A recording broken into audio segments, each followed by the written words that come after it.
Going to the gym, sellers. If you think your house is clutter-free, think again. We have to go a little bit deeper than just the surface, right? We always talk about the five or seven things that you need to do to stage your house, but think about all the stuff inside the nooks and crannies, your pantry, your closets, your cabinets. Make sure that looks clear as possible.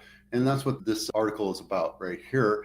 The link is in my blog. You can get to it pretty easy. It takes a concerted effort to make sure that you look like you're selling your house. If you come in and you have stuff thrown all over the place, and I've shown pictures about that all over the place, it makes the buyers feel like you're not really getting ready to move. At the end of the day, that's what you're doing. You're moving. You're not just selling your house. You're also buying another house or renting another place and then moving out. If a buyer sees stuff strewn all over the place and it's very disorganized and you don't have boxes packed away, even in your garage, showing that you're packed up, ready to go, then it gives a signal saying that there's a big question about, are you going to move out on time if we do finish up a contract? In this article, it actually goes through the kitchen cabinet and the pantry. If you look at my pantry, it looks like I live there, right? I don't have it organized. I have kids going in and picking off cookies off of one shelf and putting it back on another because they never put stuff back where they belong. In this picture right here, it shows that everything's organized. Everything looks pretty and it's all ready to go. That makes it look showroom, new model home ready, right? You don't have to have it look like this. It can be just categorized where you have your cereal, your grains, and your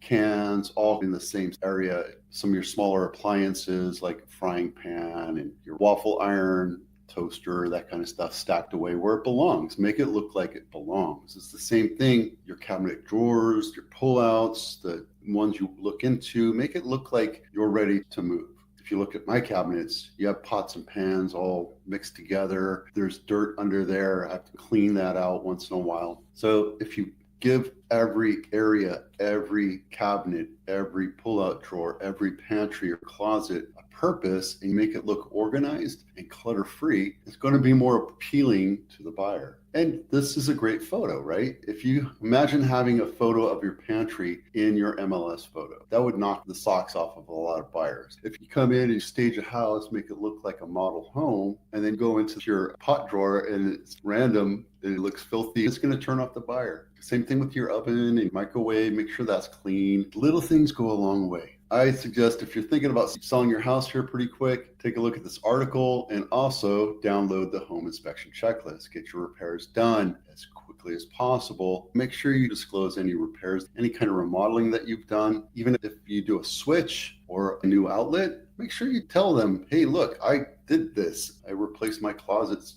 when I first moved here. I would have to disclose that, right? Any kind of repairs, make sure you do that. And it only goes to help you. Cupertino House of the Week. This is on the east side of 85. That's De Anza College, and it is right there.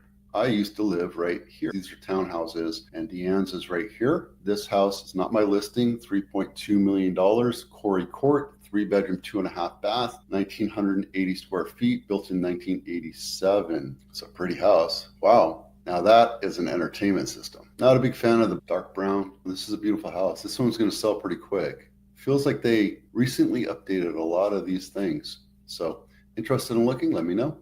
Willow Glen House of the Week, not my listing, Coolidge at $1.8 million, 3-bedroom, 2-bath, 1,500 square feet, built in 1955.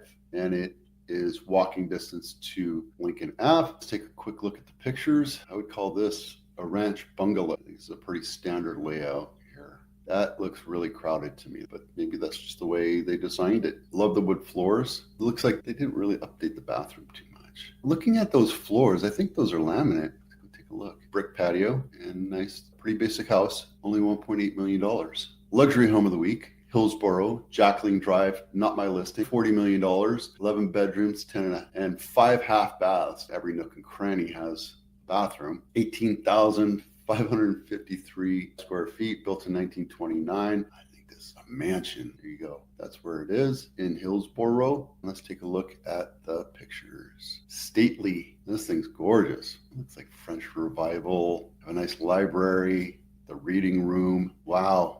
That is gorgeous. Okay, 12 Bay Area County sales report. Santa Clara County is over $4 billion in sales. We're on pace to do $12 billion total in sales. We have 1,600 sales so far closed this year. That's for really 3 months. Yeah, I think we're on pace to really kick this one's butt. $4 billion, that's just crazy. The average sales price right now in Santa Clara County is $2.457 million. Almost $2.5 million, that's crazy. In San Mateo, it's 2.588, 2.6 million. So we're very close to it. And if you look at the volume of sales, 700 versus 1,600. The volume of revenue that's coming in, or volume of sales dollars that are coming in, is over twice as much in Santa Clara County versus San Mateo. Best places to buy is still Napa County, where you get something 95 cents on the dollar. That was about 92, 93 over the last few months. And so far, they have only had 434 new lists. Their average